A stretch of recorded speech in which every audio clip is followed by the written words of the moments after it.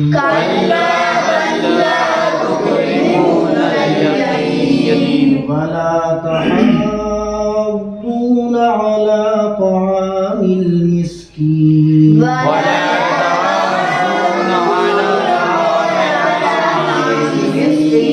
وتأكلون التراث أكلا لما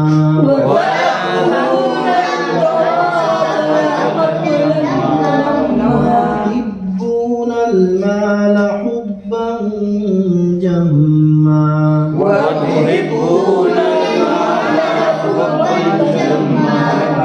دیکھو، کلا ہرگز نہیں، بلکہ لا تکرمون تم عزت نہیں کرتے ہو الیتیم یتیم کی، ولا تحاضون اور تم ابھارتے نہیں ہو علی طعام المسکین غریب کے کھانے پر، وتأکلون التراث اور تم کھا جاتے ہو التراث میت کا مال، اکلا لما سمیٹ کر کھانا، وتحبون المال حبا جما وتحبون کا ترجمہ اور تم محبت کرتے ہو المال مال سے حبا جما بہت زیادہ محبت کرنا۔ یہاں اللہ تعالیٰ نے 4 ایسی عادتوں اور خصلتوں کو بیان کیا ہے جو غلط ہیں، ہمارے اندر وہ نہیں ہونی چاہیے۔ پہلی چیز، یتیم کی عزت نہیں کرتے۔ پتہ یہ چلا کہ اگر کوئی بچہ یتیم ہو، بار بار یہ بات آ چکی ہے کہ اگر کسی کے باپ کا انتقال ہو جائے تو جب تک وہ بچہ بالغ نہ ہو وہ کیا کہلاتا ہے؟ یتیم۔ اللہ کے نبی نے اس کی خیریت معلوم کرنے کی، اس کی کفالت کرنے کی، اس پر خرچ کرنے کی بڑی فضیلتیں بیان فرمائی۔ ایک حدیث میں یہ ہے کہ انا وکافل الیتیم ھکذا فی الجنہ، کہ میں اور جو یتیم کی پرورش کرے گا جنت میں برابر میں رہیں گے۔ اور بھی بڑی فضیلتیں ہیں، تو اللہ فرماتے ہیں کہ تم یتیم پر خرچ بھی کرو، اس کی کفالت بھی کرو اور اس کی عزت بھی کرو۔ ایسا نہیں ہونا چاہیے کہ تم یتیم پر خرچ تو کرو لیکن اسے ڈانٹتے رہو، اس کی عزت نہ کرو، بلکہ اس کی ذمہ داریوں کو بھی نبھانا ہے اور اس کی عزت بھی کرنی ہے۔ دوسری چیز، تم یتیم کے ساتھ میں تو یہ معاملہ کرو تو، لیکن آگے کہا غریب کے کھانے پر تم ابھارتے نہیں، یعنی اگر کوئی آدمی غریب ہے تو 2 چیزیں ہیں، ہمیں خود بھی اس کو کھانا کھلانا ہے ضرورت کے موقع سے، اور دوسروں کو بھی اسے کھانا کھلانے کی ترغیب دینی ہے کہ بھائی فلاں آدمی غریب ہے، پریشان ہے، آپ سب اس کی ہیلپ کریں۔ تیسری چیز، تم میت کا مال سمیٹ کر کھا جاتے ہو، یعنی جو مرنے والا ہے تو اس کی جو میراث کا مال ہے تم اس کو شرعی طور سے تقسیم نہیں کرتے، تو پتہ یہ چلا یہ کام بھی ضروری ہے، کرنا چاہیے۔ یعنی اگر کوئی آدمی انتقال کر جائے تو اس نے جو وراثت میں مال چھوڑا ہے اس کو شرعی طور سے اس کے وارثین کے درمیان میں تقسیم کرنا چاہیے۔ یہ میراث کے الگ الگ مسائل ہیں، مفتیان کرام سے ہم معلوم کریں۔ چوتھی چیز، تم مال سے بڑی محبت کرتے ہو، یہ بھی نہیں ہونا چاہیے، یہ بار بار آ چکی ہے بات۔ وَتُحِبُّونَ الْمَالَ حُبًّا جَمًّا میں جو مضمون ہے آیت نے الَّذِي جَمَعَ مَالًا وَعَدَّدَهُ، کہ انسان مال کو اکٹھا کرتا ہے کہ بس کہیں سے آ جائے، چاہے وہ جائز ہو یا اس کو گن کے رکھتا ہے، زکوٰۃ ادا نہیں کرتا، تو یہ سب نہیں ہونا چاہیے۔ چاروں جو یہاں عادتیں ہیں، چاروں کیا ہیں؟ یہ غلط ہے، اس لیے ہمیں یہ اختیار نہیں کرنی ہے، بلکہ کیا کرنا؟ یتیم کی عزت کرنی ہے۔ نمبر 2، مسکین کو کھلانا بھی ہے، کھلانے کی ترغیب بھی دینی ہے، اور تیسرے میت کا جو مال ہے اس میں ہمیں میراث کے مطابق اس کو تقسیم کرنا ہے، اور چوتھے مال سے بہت محبت بھی نہیں کرنی، بلکہ اس کو اس کے حقوق کے ساتھ آگے پہنچانا ہے، غریبوں میں تقسیم کرنا ہے۔ آگے دیکھیں، کَلَّا إِذَا دُكَّتِ الْأَرْضُ دَكًّا دَكًّا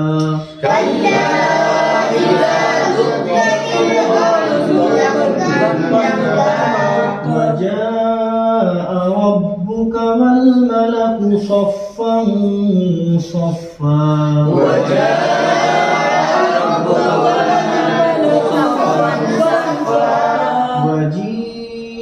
يَوْمَئِذٍ بِجَهَنَّمَ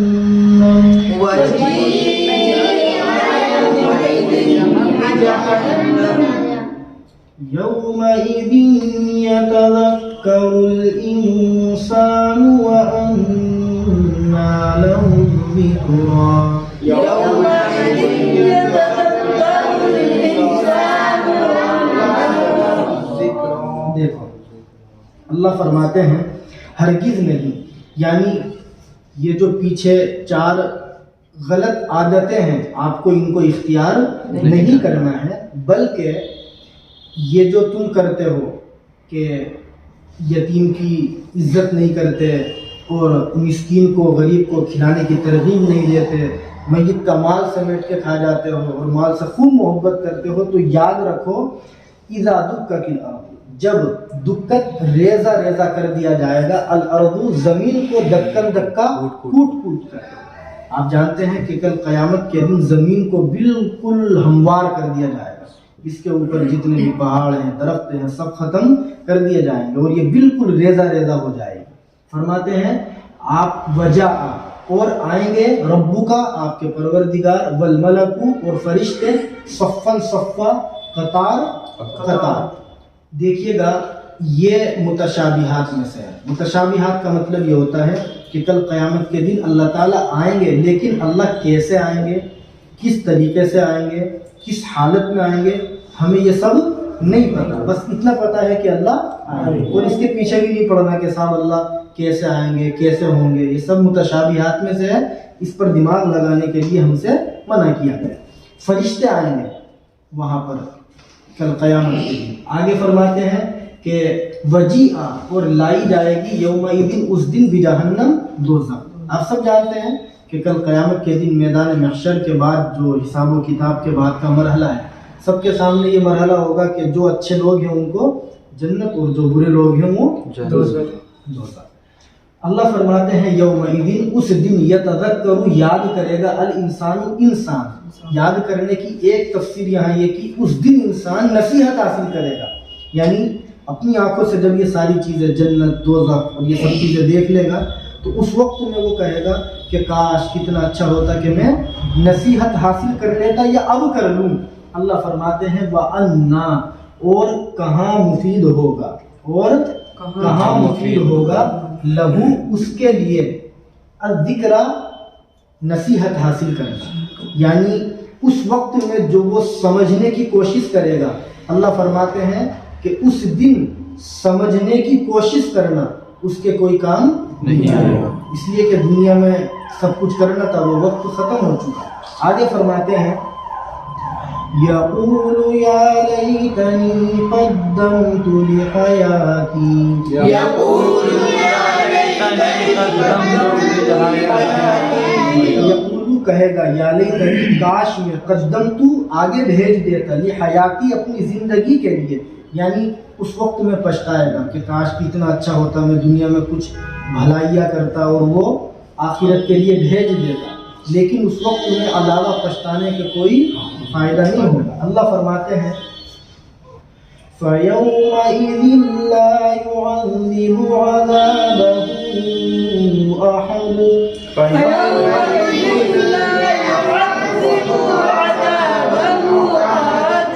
فَيَوْمَئِذٍ تو آج، یا ترجمہ کرے اس دن مراد اس سے قیامت کا ہی دن ہے. لا يعذب نہیں سزا دے گا، عذابہ اس کی سزا جیسی احد کوئی. مطلب بالکل واضح ہے، قیامت کے دن اللہ جو سزا دیں گے گنہگاروں کو، اس جیسی سزا دنیا میں بھی کسی نے کبھی کسی کو نہیں دی ہوگی. آگے فرماتے ہیں وَلَا يُوثِقُ وَثَاقَهُ أَحَدٌ.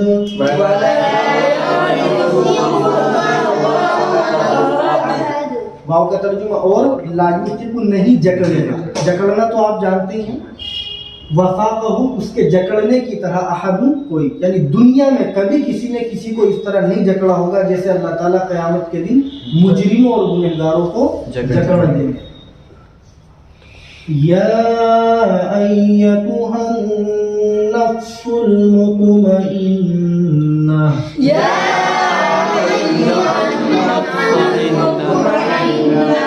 ارجعی الی ربک راضیۃ مرضیہ.